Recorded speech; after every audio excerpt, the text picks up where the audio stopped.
Welcome to part 3 of my jazz CD collection. This is going to be a short one. These are just some CDs that I didn't include in the part 2. That one was kind of long anyways, so let's get started. Here we have Miles Davis, Someday My Prince Will Come. This is released in 1998, and this is the part of the Legacy series.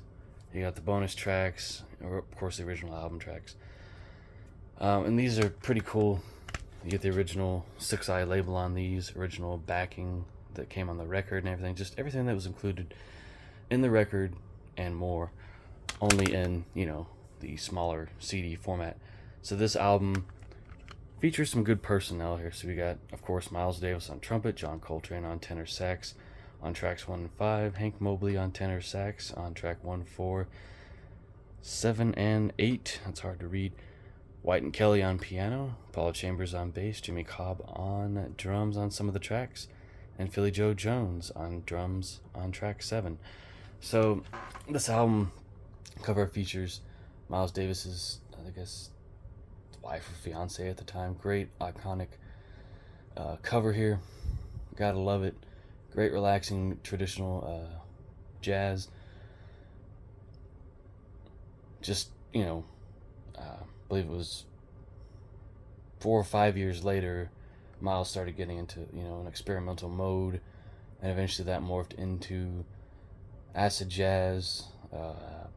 Then he got into like this 80s pop phase, which all those different types of jazz that Miles did worked well.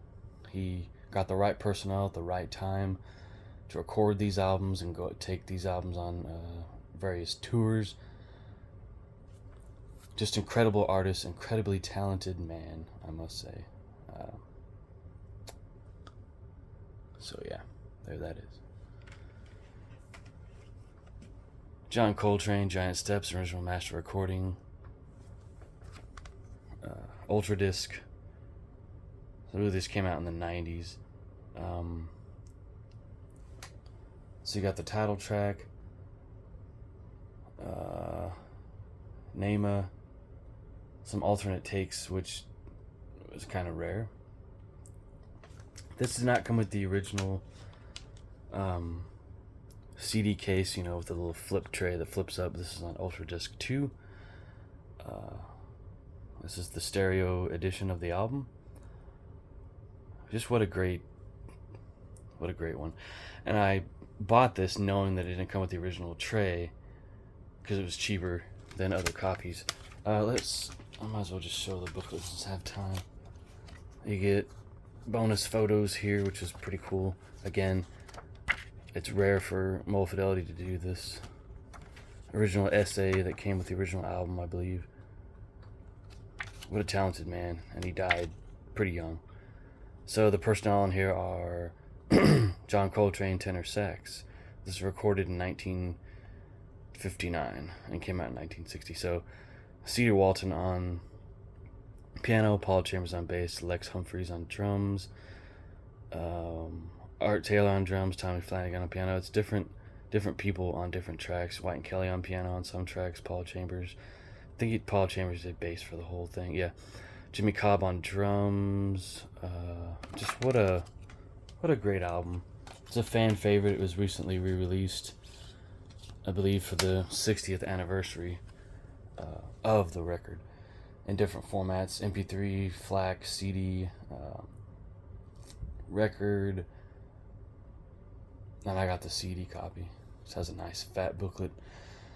Alternate take. A lot of those were previously available, some were not, which is pretty cool.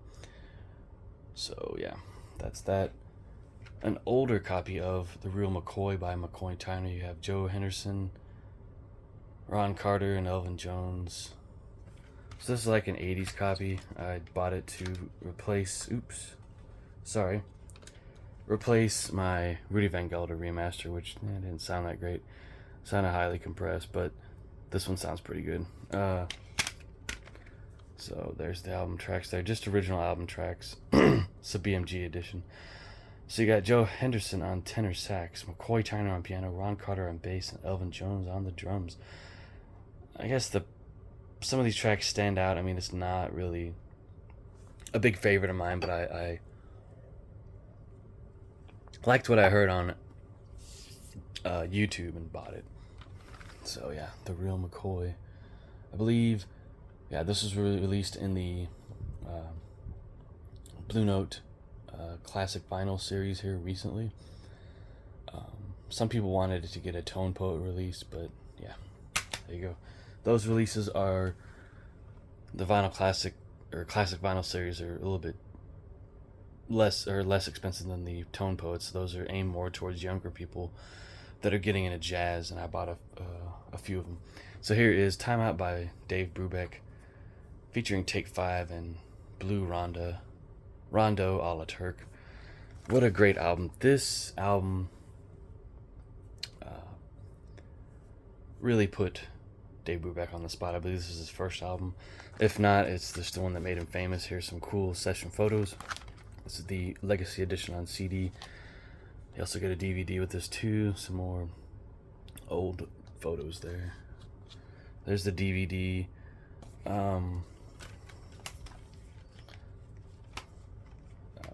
Oops. Here's the back. So you get the original album. Some live shows. They did it live at Newport in 61, 63, and 64. These are some really good performances here that sound great. Then with the DVD, you get exclusive interview with Dave Brubeck on the making of Time Out, historic performance footage of the Dave Brubeck Quartet. I believe that's old. That sounds like old footage to me. So I'll show the. Oops.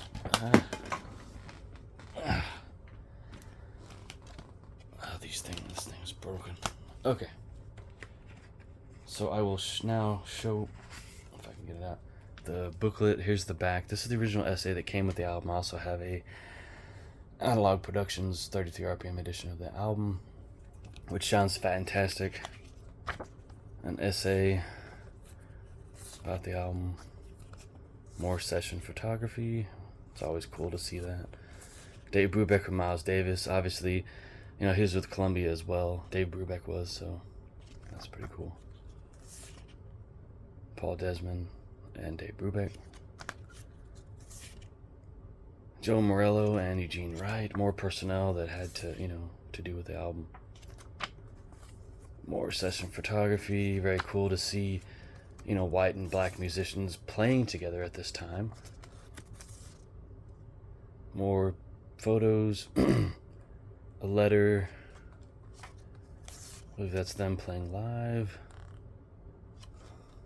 I believe Tio Marcello produced this album, which he produced a lot of Miles' Columbia output as well.